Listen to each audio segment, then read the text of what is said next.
तो फ्रेंड, आपका स्वागत है हमारे चैनल साइबर एजुकेशन में। फ्रेंड, आज की वीडियो में हम बात करने वाले हैं बिहार डीएलएड प्रवेश परीक्षा 2023 के बारे में। फ्रेंड, जैसा कि आपको मालूम होगा, बिहार डीएलएड का जो एग्जाम है 13 मार्च से लेकर 20 मार्च के बीच होना है। और इस एग्जाम को लेकर हम लोग डेली रात्रि 8 बजे वीवीआई प्रश्न देख रहे हैं प्रैक्टिस सेट के रूप में। तो आप इस वीडियो को शुरू से लेकर लास्ट तक देखिए और अपने दोस्तों के साथ इस वीडियो को शेयर करें, ताकि और आने वाले समय में आपको वीडियो मिलती रहे, ताकि मुझे भी मोटिवेशन मिले कि हाँ, जो मैं आपको पढ़ाई करवा रहा हूँ, जो मैं आपको कुछ क्वेश्चन करा रहा हूँ, आपको अच्छा लग रहा है। जो भी आपको क्वेश्चन में डाउट होता है, कोई भी आपको डाउट है क्लासेस से संबंधित, आप वीडियो के नीचे कमेंट करके भी पूछ सकते हैं। ठीक है, चलिए हम लोग इस वीडियो को स्टार्ट करते हैं। सो फ्रेंड, यहाँ से देख सकते हैं मैंने इस क्वेश्चन के पीडीएफ को ओपन कर रखा है। तो चलिए हम लोग एक एक क्वेश्चन को डिटेल में समझते हैं।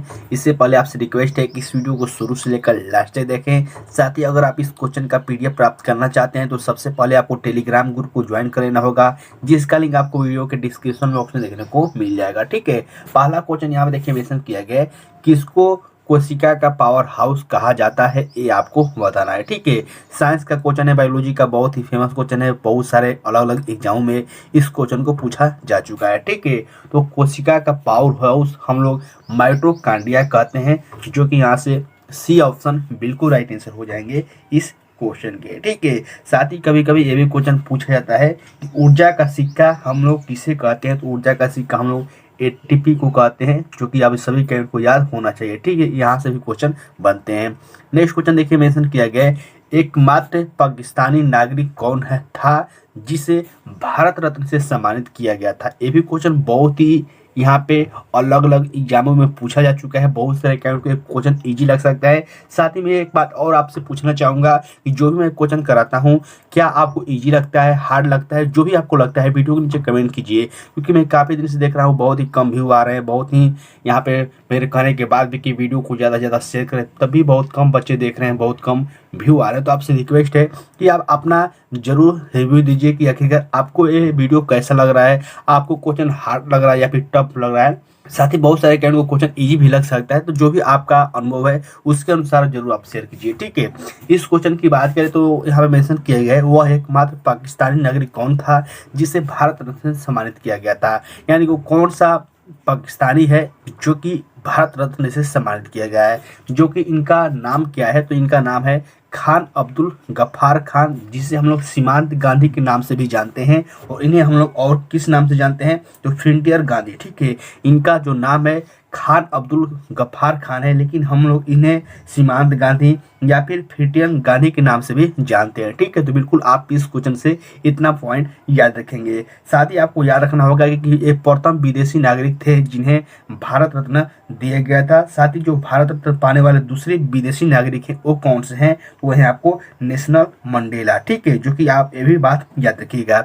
कभी कभी आपको क्वेश्चन पूछ लिया जाता है कि सीमांत गांधी यानी कि खान अब्दुल गफ्फार को कब भारत रत्न दिया गया था? तो 1987 ईस्वी में इन्हें भारत रत्न दिया गया था। ठीक है, तो बिल्कुल आप इस पॉइंट को भी याद रखिएगा, क्योंकि यहाँ से भी क्वेश्चन बराबर पूछे जाते हैं। भारत रत्न की शुरुआत कब हुआ है ये आप बताइए। भारत रत्न की जो शुरुआत हुआ था ये आपको 1954 ईस्वी में हुआ है, जो कि कभी कभी डायरेक्ट क्वेश्चन ये भी पूछ लिया जाता है। नेक्स्ट क्वेश्चन देखिए मेंशन किया गया है, गरबा एक लोक नृत्य है जिसकी उत्पत्ति हुई थी। यानी कि जो गरबा है एक लोक नृत्य है जिसकी उत्पत्ति किस राज्य में हुई थी, ये आपको बताना है। तो जो गरबा है एक गुजरात में मनाया जाता है, या फिर कह सकते हैं गुजरात का लोक नृत्य है, और इसकी उत्पत्ति भी आपको गुजरात में ही हुई थी। ठीक है, जो कि यहाँ से डी ऑप्शन बिल्कुल राइट आंसर हो जाएंगे। कभी कभी क्वेश्चन ये पूछ लिया जाता है कि जो गरबा है किस त्योहार के अवसर पर, जो गरबा है ये आपको नवरात्रि के अवसर पर ये परफॉर्म किया जाता है। ठीक है, तो यहाँ से डी ऑप्शन बिल्कुल राइट आंसर हो जाएंगे। अगला क्वेश्चन देखिए मेंशन किया गया है, जो कि है हरित क्रांति में किसे शामिल नहीं किया गया है, ये आपको बताना है। यहाँ पे जो 4 ऑप्शन दिए गए हैं इनमें से बताना है कि किसे हरित क्रांति में शामिल नहीं किया गया। ऑप्शन देख सकते हैं, गाँवों की सड़कों की सुधार को।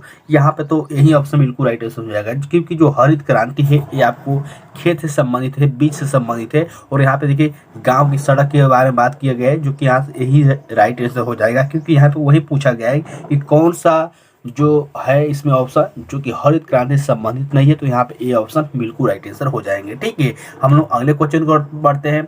नेक्स्ट क्वेश्चन देखिए मेंशन किया गया है, 17 1993 में जमींदारी प्रणाली किसके द्वारा शुरुआत की गई थी, ये आपको बताना है। ठीक है, तो 1793 ईस्वी में जो जमींदारी प्रणाली है ये आपको कार्लवानिस के द्वारा शुरू किया गया था, जो कि यहाँ से बी ऑप्शन बिल्कुल राइट आंसर हो जाएंगे। ठीक है, साथ ही मेरे पास बहुत सारा ऐसे क्वेश्चन और कमेंट देखने को मिलते रहते हैं कि सर हम प्रैक्टिस के लिए कौन सा बुक लें, आप कौन सी बुक से पढ़ाते हैं, तो आप इस बुक को बाय कर सकते हैं, जो कि आप सभी कैंडिडेट के लिए बहुत ही अच्छी बुक है। आज हम लोग बात करने वाले हैं बिहार डीएलएड प्रवेश परीक्षा 2023 के बेस्ट बुक के बारे में, जो कि चस्सू प्रकाशन के द्वारा पब्लिश की गई है। और इस बुक में आपको क्या क्या देखने को मिलेगा, तो देखिए इस बुक पे आपको 2 प्रीवियस ईयर क्वेश्चन देखने को मिलेंगे, साथ ही आपको 3 क्वेश्चन देखने को मिलेंगे। साथ ही ये संपूर्ण गाइड बुक है जो कि नए पैटर्न पर आधारित है, जो कि 120 क्वेश्चन इस बार आपको 2023 में लागू किया गया है, उसके अनुसार इस बुक को तैयार किया गया है। साथ ही संपूर्ण गाइड के साथ आप अगर प्रैक्टिस करना चाहते हैं तो आप इस बुक को भी बाय कर सकते हैं, जो कि प्रैक्टिस के लिए बहुत ही इंपॉर्टेंट है।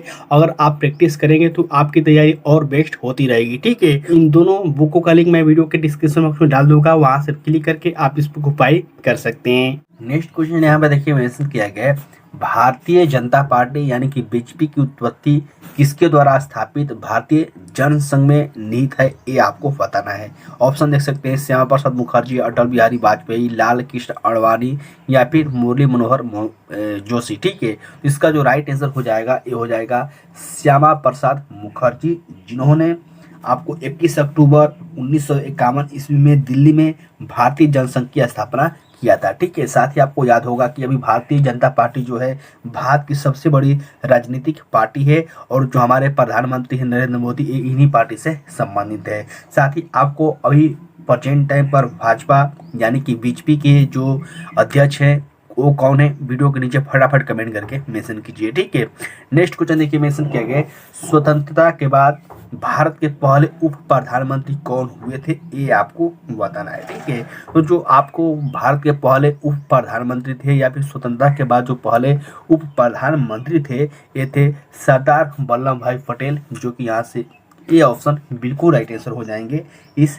क्वेश्चन के। ठीक है, साथ ही आपको याद होगा कि सरदार वल्लभ भाई पटेल की जो मूर्ति है ये गुजरात में बनी हुई है, नरेंद्र मोदी ने इसका निर्माण करवाया था, जो कि 182 मीटर है, जो कि आप सभी को मालूम होगा स्टैच्यू ऑफ यूनिटी। ठीक है, इसके बारे में भी आपको याद होना चाहिए। नेक्स्ट क्वेश्चन देखिए मेंशन किया गया, हिमालय की ऊंची ऊंची पर्वतमालाओं में घास के विशाल मैदान क्या कहलाते हैं, ये आपको बताना है। ये क्वेश्चन बहुत ही इंपॉर्टेंट है। जैसे कि हिमालय की जो ऊंची ऊंची पर्वतमालाएं हैं उसमें जो घास की विशाल मैदान होती है उसे हम लोग क्या कहते हैं, ये आपको बताना है। उसे हम लोग कहते हैं बुग्याल, जो कि यहाँ से डी ऑप्शन बिल्कुल राइट आंसर हो जाएंगे। ठीक है, नेक्स्ट क्वेश्चन देखिए मेंशन किया गया निम्नलिखित विकल्पों में से कौन सी भारत में हिमालय की सबसे ऊंची पर्वत चोटी है, ये आपको बताना है। ऑप्शन देख सकते हैं, कंचनजंगा, माउंट एवरेस्ट, नमचा बरवा या फिर नंदा देवी। ठीक है, तो इसका जो राइट आंसर हो जाएगा ये हो जाएगा कंचनजंगा। जो ठीक है, हिमालय की सबसे जो ऊंची चोटी है भारत में वो है कंचनजंगा, और कंचनजंगा किस राज्य में स्थित है, तो ये आपको सिक्किम में स्थित है। इसकी ऊंचाई क्या है, कभी कभी आपको ऊंचाई भी पूछ लिया जाता है, तो आपको ऊंचाई भी इसका याद होना चाहिए कि जो इसका ऊंचाई होता है ये आपको 8598 मीटर होता है। ठीक है, तो यहाँ से हम लोग इस क्वेश्चन से इतना पॉइंट याद रखेंगे। चलिए हम लोग अगले क्वेश्चन की ओर बढ़ते हैं। नेक्स्ट यहाँ देखिए मेंशन किया गया है, युद्ध के दौरान वीरता के विशिष्ट कार्य प्रदर्शित करने के लिए दिए जाने वाला सर्वोच्च सैन्य सम्मान कौन सा है, ये आपको बताना है। ये भी क्वेश्चन बहुत ही इंपॉर्टेंट है, बहुत सारे अलग अलग एग्जामों में इस क्वेश्चन को पूछा जा चुका है। तो जो युद्ध के दौरान वीरता के लिए सर्वश्रेष्ठ पुरस्कार दिया जाता है वो है परमवीर चक्र, जो कि यहाँ से बी ऑप्शन बिल्कुल राइट आंसर हो जाएंगे इस क्वेश्चन के। ठीक है, जो देश का सर्वोच्च सम्मान है सैन्य में वो आपको परमवीर चक्र है, जो कि यहाँ से बी ऑप्शन बिल्कुल राइट आंसर हो जाएंगे। दूसरा सबसे बड़ा सम्मान कौन है, दूसरा बड़ा सम्मान हो जाएगा महावीर चक्र सैन्य के क्षेत्र में। ठीक है, तो बिल्कुल आप इस पॉइंट को याद रखिएगा। अगला क्वेश्चन देखिए मेंशन किया गया है, मस्तिष्क एक किस तंत्र का हिस्सा है, ये आपको बताना है। ठीक है, तो जो आपको मस्तिष्क है ये आपको तंत्रिका तंत्र का एक हिस्सा है, जो कि ऑप्शन के अनुसार ही आप इसको पकड़ सकते हैं। इसका जो राइट आंसर हो जाएगा ये हो जाएगा। अगला क्वेश्चन देखिए मेंशन किया गया, निम्न में से कौन सी शास्त्रीय नृत्य की एक शैली नहीं है, यानी कि चारों ऑप्शन में से बताना है कौन सा एक जो है शास्त्रीय नृत्य शैली नहीं है।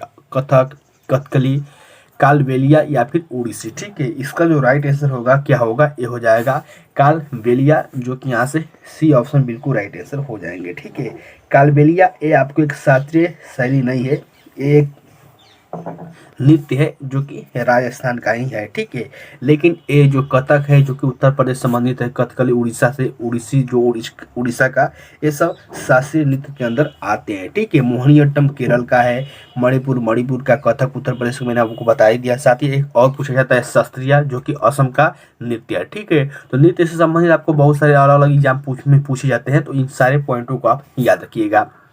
अगला क्वेश्चन यहाँ पे देखिए मेंशन किया गया, कौन सा देश दुनिया का सबसे बड़ा लोकतंत्र है, ये आपको बताना है। ठीक है, तो जो दुनिया का सबसे बड़ा लोकतंत्र देश है वो अपना देश भारत है, इंडिया है, जो कि यहाँ से सी ऑप्शन बिल्कुल राइट आंसर हो जाएंगे। चलिए हम लोग अगले क्वेश्चन की ओर बढ़ते हैं।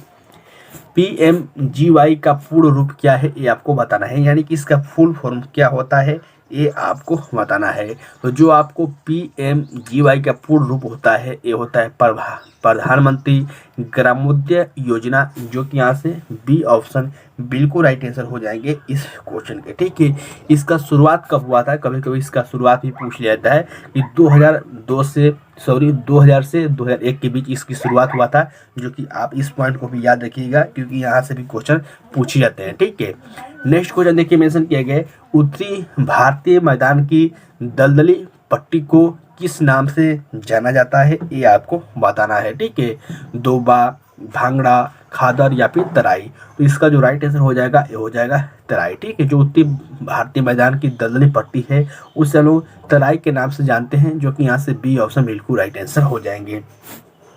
अगला क्वेश्चन देखिए मेंशन किया गया, कौन सी वो नदी है जो कि एकमात्र प्राकृतिक जल स्रोत है जो रेगिस्तान में एक झील के अंदर बहती है। एक क्वेश्चन बहुत ही इंपॉर्टेंट है, पढ़ने से ही लग रहा है कि देखिए कितना क्वेश्चन एक इंपॉर्टेंट है। वह एकमात्र नदी कौन है जो कि प्राकृतिक जल स्रोत जो कि रेगिस्तान के अंदर झील के अंदर बहती है, तो ये जो नदी है ये हो जाएगी लूनी नदी, जो कि यहाँ से ए ऑप्शन बिल्कुल राइट आंसर हो जाएंगे। ठीक है, एक बात और यहाँ से याद रखिएगा कि कभी कभी एक क्वेश्चन पूछा जाता है कि रेगिस्तान की गंगा किस नदी को कहा जाता है। ठीक है, रेगिस्तान की गंगा किस नदी को कहा जाता है, तो लूनी नदी को ही रेगिस्तान का गंगा भी कहा जाता है, तो बिल्कुल आप इस बात को याद रखिएगा। नेक्स्ट यहाँ पर देखिए मेंशन किया गया, ड्यूस शब्द किस खेल के साथ जुड़ा हुआ है, ये आपको बताना है। तो जो आपको ड्यूस शब्द है ये आपको लॉन टेनिस से संबंधित है, जो कि यहाँ से ए ऑप्शन बिल्कुल राइट आंसर हो जाएंगे इस क्वेश्चन के। ठीक है, चलिए हम लोग अगले क्वेश्चन की ओर बढ़ते हैं। इससे पहले एक बात मैं और मेंशन कर दूं, कभी कभी क्वेश्चन ये पूछा जाता है कि जो टेनिस है, टेनिस को खेलने वाले स्थान को क्या कहा जाता है, इससे हम लोग कोर्ट कहते हैं। ठीक है, तो बिल्कुल आप इस पॉइंट को भी याद रखिएगा। नेक्स्ट देखिए मेंशन किया गया, पहले स्तनपायी क्लोन भेड़ का क्या नाम था, ये आपको बताना है। ठीक है, तो जो पहले स्तनपायी क्लोन भेड़ था उनका जो नाम था वो था डॉली, जो कि यहाँ से सी ऑप्शन बिल्कुल राइट आंसर हो जाएंगे इस क्वेश्चन के। नेक्स्ट क्वेश्चन को हम लोग बढ़ते हैं। यहाँ से मैंने क्वेश्चन करा रखा है, हाँ यहाँ पे देखिए मेंशन किया गया, केरल में फसल की कटाई पर कौन सा उत्सव मनाया जाता है, ये आपको बताना है। यानी कि जो केरल में फसल की कटाई होती है उस पर कौन सा उत्सव मनाया जाता है, ये आप बताइए। तो ये जो त्यौहार है ये होता है ओणम। ठीक है, ओणम जो त्यौहार है ये फसल की कटाई पर मनाया जाता है, जो कि यहाँ से सी ऑप्शन बिल्कुल राइट आंसर हो जाएंगे।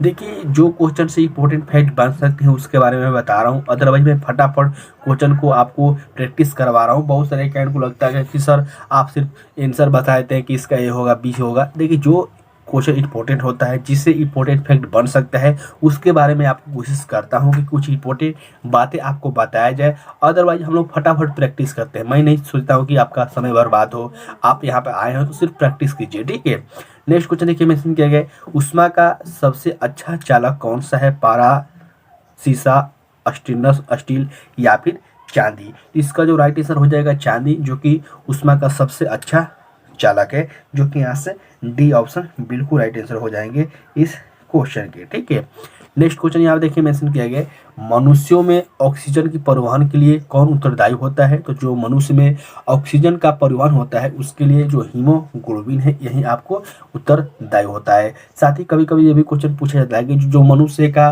ब्लड है, जो खून है, उसका रंग लाल क्यों होता है। ये आपको हीमोग्लोबिन के कारण ही लाल होता है। तो फ्रेंड आज की इस वीडियो के माध्यम से हम लोग बिहार डीएलएड के लिए सारे इंपॉर्टेंट क्वेश्चन देख लिए हैं। तो आप वीडियो के नीचे कमेंट करके फटाफट मेंशन कीजिए या कि अगर आपने कितने क्वेश्चन का राइट आंसर दिया, साथ ही आपको क्वेश्चन कैसा लगा, टफ लगा, इजी लगा, ये भी आप वीडियो के नीचे कमेंट करके जरूर बताइएगा। ठीक है, तब तक के लिए बाय फ्रेंड, जय हिंद।